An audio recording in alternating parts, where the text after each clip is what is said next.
வணக்கம். நம்ம இன்னைக்கு இந்த வீடியோல லிக்விடேஷன் ஆஃப் எ கம்பெனின்ற சாப்டர்ல இருந்து ஒரு 10 மார்க்ஸ் சம் தான் பார்க்க போறோம். நான் ஆல்ரெடி லிக்விடேஷன் ஆஃப் எ கம்பெனியை பத்தி ஒரு 3 வீடியோ போட்டிருக்கேன். அந்த வீடியோவோட லிங்கை இந்த டிஸ்கிரிப்ஷன் பாக்ஸ்ல போட்டிருக்கேன். அதை பார்த்துட்டு அதுக்கப்புறம் இந்த சம்ம பாருங்க.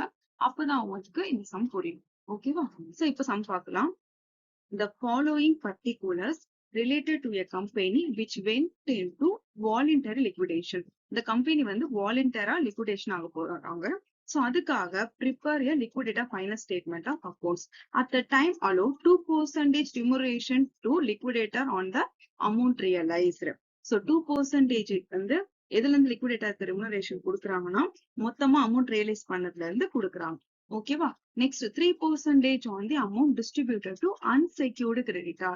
So 3% வந்து அமௌண்ட் வந்துட்டு லிக்விடேட்டருக்கு எதுல இருந்து ரெமுனரேஷன் கொடுக்குறாங்கன்னா அன்செக்யூர்ட் கிரெடிட்டார்ல இருந்து கொடுக்குறாங்க. சோ அன்செக்யூர்ட் கிரெடிட்டார்னா யார் சொல்லியிருக்கான்? Preferential creditor and other unsecured creditor அப்படின்னு சொல்லியிருக்காங்க. ஓகேவா?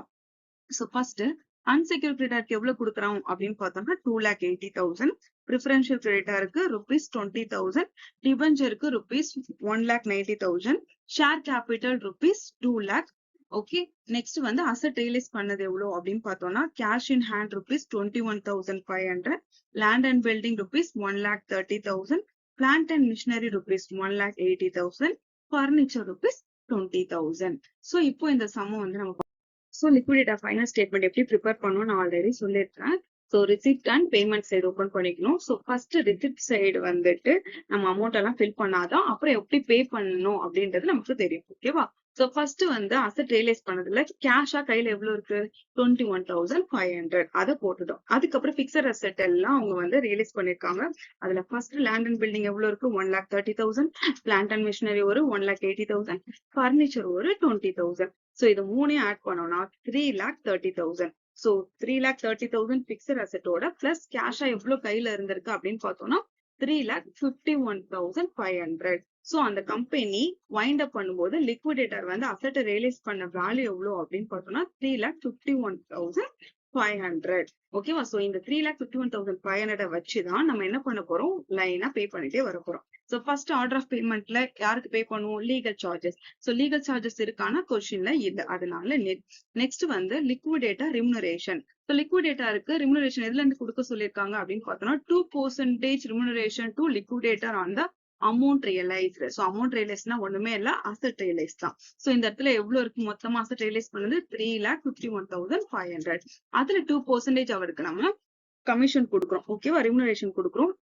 அந்த ரிமுனரேஷன் வந்து எவ்வளவு அப்படின்னு பார்த்தோம்னா 7,030. அப்ப 3,51,500 நம்ம எவ்வளவு கொடுக்குறோம்னா 7,030 கொடுத்தது போக இப்ப கையில பேலன்ஸ் எவ்வளவு இருக்குன்னா 3,44,470 இருக்கு. சோ இதை வச்சு நெக்ஸ்ட் என்ன பண்ண போறோம்? கொஸ்டின்ல 3% on the amount distributed to unsecured creditor. So unsecured கிரெடிட்டார்ஸ்னா நான் என்ன சொல்லியிருக்கேன்? ஒன்னு preferential creditor and other unsecured creditor. So preferential கிரெடிட்டாருக்கு வந்து அவர் ஃபைண்ட் அவுட் பண்ணது எவ்வளவு அப்படின்னா 20,000 கொடுக்கணும். அப்ப அந்த 20,000ல 3% லிக்விடேட்டருக்கு ரெமுனரேஷன் கொடுக்கணும். எவ்வளவுனா 600. நம்ம கையில தாராளமா இருக்கு. 3,44,470 இருக்கு. அப்போ 600 கொடுக்கலாம். அப்ப கொடுத்தது போக பேலன்ஸ் எவ்வளவு இருக்கு? 3,43,870 இருக்கு. சோ அதுக்கப்புறம் இங்க வந்து அன்செக்யூர்ட் கிரெடிட்டாருக்கு கொடுக்கணும். சோ அது வந்து ஃபைனலா தான் நம்ம கொடுப்போம். அதுக்கப்புறம் என்ன அப்படின்னு பார்த்தோம்னா லிக்விடேஷன் எக்ஸ்பென்ஸ்.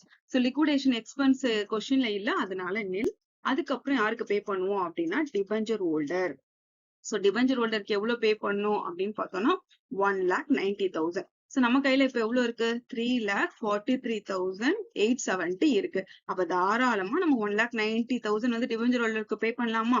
பே பண்ணலாம். சோ அது பே பண்ணது போக பேலன்ஸ் கையில எவ்வளவு இருக்குன்னா 1,53,870 இருக்கு.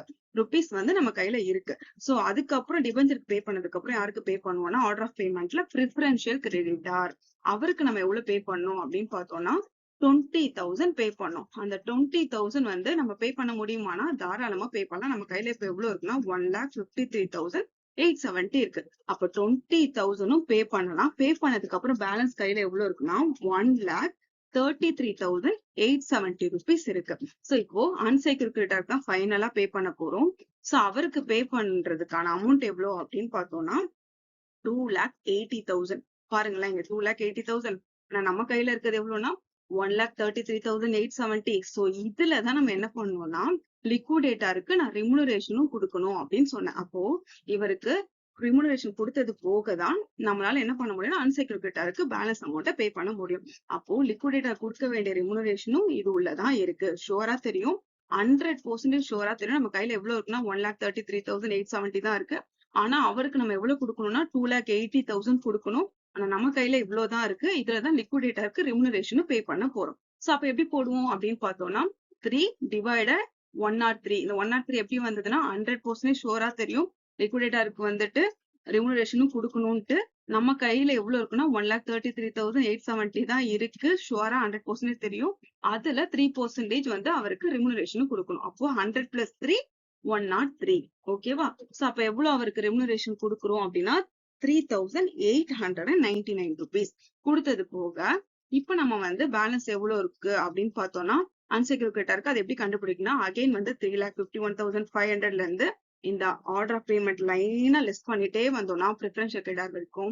பேலன்ஸ் எவ்வளவு இருக்கு, 1,29,971 rupees கையில இருக்கு.